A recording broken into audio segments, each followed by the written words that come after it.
ਗੱਲ ਸੁਣੋ। ਇਮਰਾਨ ਖਾਨ ਦੇ ਤੁਸੀਂ ਬਿਆਨ ਸੁਣੇ ਨੇ? ਕੋਈ ਉਹਦੇ ਤੇ ਰੋਸ਼ਨੀ ਨਹੀਂ ਪਾਈ। जी जी सुने ने रोशनी की पानी है कहते ने घोड़ा फिरे ग्रां ग्रां जिसका घोड़ा उसका नाम इन्हू चेंज कर दियो ते कुत्ता फिरे ग्रां ग्रां जिसका कुत्ता उसका नाम कहते ने बिल्ली थैले चो बाहर आ गई है इत्थे भी चेंज कर दियो कुत्ता थैले चो बाहर आ गया। ਇਹ ਜਿਹੜੇ ਬਿਆਨ ਦੇ ਰਹੇ ਆ ਮੁਲਕ ਤੋੜਨ ਦੇ ਇਹ ਆਪਣੇ ਏਮ ਦੱਸ ਰਹੇ ਆ।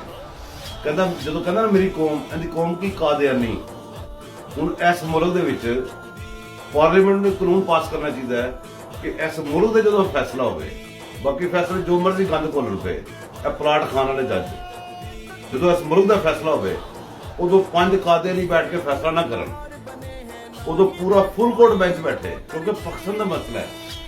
ਇੱਥੇ ਕਿਸੇ 5 ਬੰਦਿਆਂ ਨੂੰ ਕੋਈ ਫੈਸਲਾ ਕਰਨ ਦਾ ਹੱਕ ਨਹੀਂ ਹੋ ਸਕਦਾ ਕਿ 5 ਬੰਦੇ ਬੈਠ ਕੇ ਫੈਸਲਾ ਕਰਕੇ ਜੋ ਮਰਜ਼ੀ ਕਰਕੇ ਜਿੱਦੇ ਮਰਜ਼ੀ ਤੋੜ ਦੇਣ ਗੱਲ ਨੂੰ। ਆਪਣੇ ਫੈਸਲੇ ਪੜਨ ਤੇ ਸ਼ਰਮ ਨਾਲ ਡੁੱਬ ਮਰਨ। ਔਰ ਜਿਹੜੇ ਫੈਸਲੇ ਕਰਦੇ ਫਿਰਦੇ ਨੇ ਤੁਸੀਂ ਅੰਦਾਜ਼ਾ ਕਰੋ ਕਿ ਉਸ ਬੰਦੇ ਨੇ ਕੀ ਲਫ਼ਜ਼ ਕਹੇ ਨੇ। ਮੈਨੂੰ 2 ਗੱਲਾਂ ਦੇ ਉੱਤੇ ਵੱਟ ਚੜਦਾ ਸਿਰਫ 2 ਗੱਲਾਂ ਚੋਂ ਜਦੋਂ ਕੋਈ ਗੱਲ ਹੁੰਦੀ ਨਾ ਮੈਨੂੰ ਫਿਰ ਗੁੱਸਾ ਚੜਦਾ।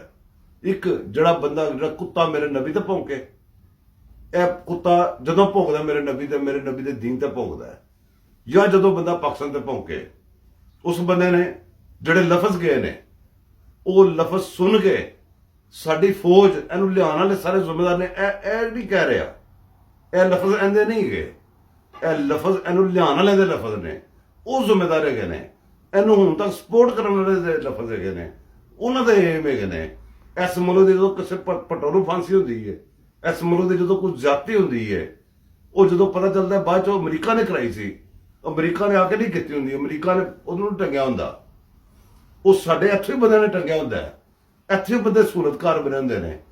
ਅੱਜ ਮੁਲਕ ਤੋੜਨ ਵਾਸਤੇ ਇਹ ਉਹਨੇ ਦੱਸਿਆ ਕਿ ਕਿਸ ਤਰ੍ਹਾਂ ਨੇ ਮੁਲਕ ਨੂੰ ਹਿੱਟ ਕਰਨਾ ਹੈ ਅਦਾਰੇ ਤਬਾਹ ਕਰਤੇ ਉਹਨੇ ਨਿਊਕਲੀਅਰ ਉਹਦੇ ਪੂਰਾ ਸਾਰਾ ਟਾਰਗੇਟ ਨਿਊਕਲੀਅਰ ਤੇ ਹੈਗਾ। ਜਦੋਂ ਉਹ ਕਹਿੰਦਾ ਨਾ ਕਿ ਵੀ ਅਸੀਂ ਗੁਲਾਮ ਆ ਉਹ ਐਸੇ ਵਸੇ ਕਹਿੰਦਾ ਅਸੀਂ ਗੁਲਾਮ ਸਾਡੇ ਕੋਲ ਨਿਊਕਲੀਅਰ ਲੈ ਲਓ। ਇਹ ਜਿਹੜੇ ਪਾਸੇ ਲੈ ਕੇ ਗਿਆ ਜਿਹੜਾ ਥੋੜਾ ਕੰਮ ਰਹਿੰਦਾ ਸੀ ਹੁੰਦਾ ਇਹ ਆਵਾਮ ਦਾ ਪ੍ਰੈਸ਼ਰ ਇਹ ਸਭ ਕੁਝ ਇਹਨਾਂ ਨੇ ਥੋੜੀ ਬ੍ਰੇਕ ਲਾਈ ਹੈ।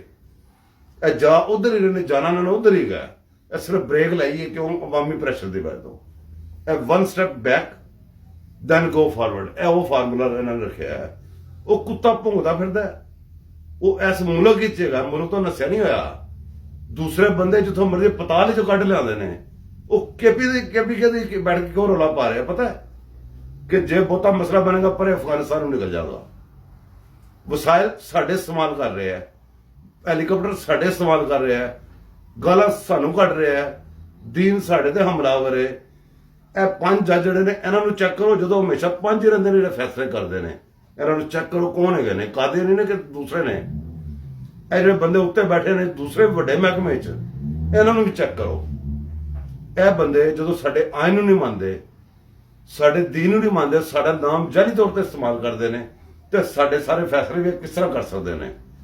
ਇਸ ਮੁਲਕ ਨੂੰ ਬਚਾਓ। ਮੇਰੇ ਨਾਲ ਜਿੰਨੇ ਬੰਦੇ ਪਿਆਰ ਕਰਨ ਵਾਲੇ ਜੇ ਜਿਹੜੇ ਮੈਨੂੰ ਫਾਲੋ ਕਰਨ ਵਾਲੇ ਜੇ ਪਲੀਜ਼ ਤੁਹਾਡੀ ਮਿਹਰਬਾਨੀ ਹੈ ਇਹ ਪਾਰਲੀਮੈਂਟ ਵਾਲਿਆਂ ਨੂੰ ਕਹੋ ਉੱਥੇ ਕਾਨੂੰਨ ਪਾਸ ਕਰੋ ਜਿਸ ਫੈਸਲੇ ਪਾਕਿਸਤਾਨ ਹੋ ਜਾਵੇ ਉਹ ਫੁੱਲ ਕੋਰਟ ਬੈਂਚ ਕਰੇਗਾ ਇਹ ਕੁੱਤੇ ਬੈਠ ਕੇ ਨਹੀਂ ਕਰਨਗੇ।